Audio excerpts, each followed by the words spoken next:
Hello friends, आइए आज हम बात करते हैं मुस्लिम लॉ से रिलेटेड इम्पॉर्टेंट टॉपिक की। देखिए, हमारे टॉपिक तलाक की बात चल रही थी, तो इसमें आज हम बात करेंगे। मैंने इससे पहले वीडियो में तलाक के परिचय के बारे में बताया, उसका प्राचीन इतिहास के बारे में बताया, उसके अर्थ के बारे में बताया। ठीक है, आज हम बात करेंगे तलाकों के प्रकार की। देखिए, मुस्लिम विधि में जो तलाक होता है वो कई प्रकार का होता है। ठीक है, लेकिन कुछ ऐसे तलाक हैं जिन्हें मान्यता दी गई है और कुछ ऐसे तलाक हैं आपके जिनको मान्यता नहीं दी गई है। तो देखिए, आज हम उन्हीं की बात करेंगे। तलाक उल सुन्नत। तो देखिए, तलाक उल सुन्नत जो है आपका, उसे दो भागों में बांटा गया है। तलाक ए हसन और तलाक ए हसन। ठीक है, जिसका एक प्रकार है तलाक उल बिद्दत। देखिए, जो तलाक उल बिद्दत है, तो by case law Saira Bano versus union of India, इस केस लॉ के जरिए ये तलाक जो है असंवैधानिक घोषित किया गया है। ठीक है, देखिए, वैसे तो तलाक कई प्रकार के होते हैं, जैसे कि इला, जिहार, तलाक ए तफहीज़, खुला और मुबारक। देखिए, इनका अर्थ जान लेते हैं। इला क्या होता है? कसम खाना। बाय एग्जाम्पल, मैं इस महिला के साथ नहीं रह सकता, एक पुरुष बोलता है, तो ये भी आपका क्या है? तलाक। जिहार, तुलना करना किसी से, किसी धात्र्य संबंध, अपनी ही बीवी की किसी धात्र्य संबंध वाली लेडी से तुलना कर देना, तो वो भी एक प्रकार का तलाक होता है। ठीक है, तलाक ए तफवीज़, डेलीगेटेड डाइवोर्स, मतलब प्रत्यायोजित तलाक होता है ये। ठीक। खुला, खुला क्या होता है? पति द्वारा किया हुआ सब सामान, मनी, अपने हस्बैंड को पत्नी द्वारा वापस करना, संबंध समाप्त करना।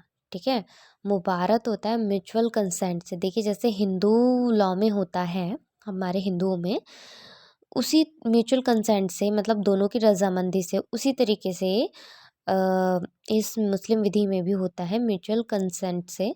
उसे हम क्या कहते हैं? मुबारत कहते हैं। ठीक है, आपसी सहमति से जो तलाक करना बाय जुडिशियल प्रोसेस। देखिए, judicial process according to court, देखिए, जो कोर्ट में आकर तलाक होता है, तलाक डाइवोर्स केस डालते हैं, चाहे वो लड़के की लड़के पक्ष की तरफ से हो या लड़की पक्ष की तरफ से। ठीक है, तो वो by judicial process, according to judicial process, मतलब कि कानूनी विधि के अनुसार, कानूनी प्रोसीजर के अकॉर्डिंग। ठीक है, देखिए, तलाक उल सुन्नत की बात करेंगे हम पूरे तरीके से अब डीपली।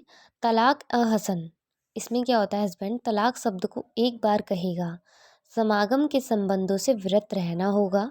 ठीक है, दोनों के जो रिलेशंस होते हैं आफ्टर मैरिज, उनसे उनको विरत रहना है, मतलब दूर रहना होगा। पत्नी व शुद्धता की दशा में हो उस समय पे तलाक दिया गया हो, ये बहुत ही ज़रूरी है। ठीक है, उसको मासिक धर्म ना हो। यह आवश्यक नहीं कि जब वह शुद्धता की दशा में हो। किस सिचुएशंस में?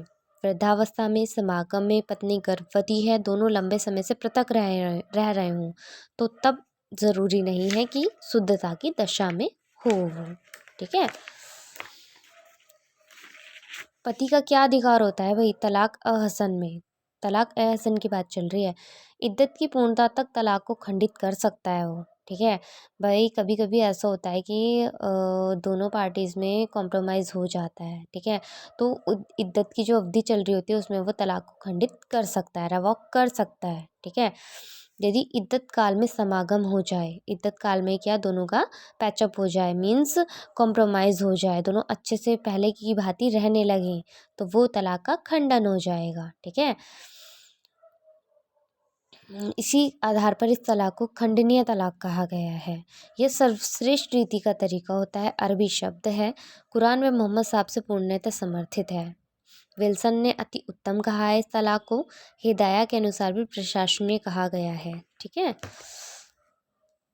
देखिए, नोट क्या है इसमें? यदि पुनः विवाह चाहते हैं तो हलाला स्वीकार्य नहीं। इन सुन्नियों में क्या है? अगर आप पुनः विवाह चाहते हैं तो वो स्वीकार्य नहीं है। शियाओं में तलाक रिटन और ओरल दोनों टाइप का हो सकता है। ठीक है, परंतु वो जो तलाक होना चाहिए, ये बहुत ही ज़रूरी बात है कि वो तलाक अरबी भाषा में होना चाहिए। और देखिए, बहुत ही मेनली बात मैंने आपको स्टार्टिंग में भी बताया था कि जो शिया होते हैं, शिया सुन्नी में बहुत फ़र्क होता है। जिस तरीके से सुन्नियों में मैरिज के टाइम पे जो गारंटर होते हैं, गवाह होते हैं, उनकी ज़रूरत होती है, उस तरीके से शियाओं में मैरिड के टाइम तो नहीं, लेकिन डाइवोर्स के टाइम पर गारंटर की बहुत ही नीड होती है। ठीक है, जब भी डाइवोर्स होता है तो 2 गवाह होना बहुत ही आवश्यक है। उन गारंटरों के बिना वो जो डाइवोर्स है वो नहीं हो सकता। ठीक है, आज हमने बात करी तलाक के बारे में। देखिए, कल हम बात करेंगे तलाक से ही रिलेटेड जो भी टॉपिक रह गया है आपका, उससे, है ना। अब फिर जल्द ही मैं मुस्लिम लॉ को कंप्लीट करवा के आपकी सीपीसी लॉ स्टार्ट करवाऊंगी, बिकॉज़ हमारा जितने भी लॉ फील्ड वाले हैं सभी का पीसीएसजे जुडिशरी एग्ज़ाम नियर आने वाला है। देखिए, नोटिफिकेशन आ गया, फॉर्म फिल जल्द ही हो जाएंगे, तो सभी आप पढ़ाई पे ध्यान दीजिए। ठीक है, चलिए, थैंक्स।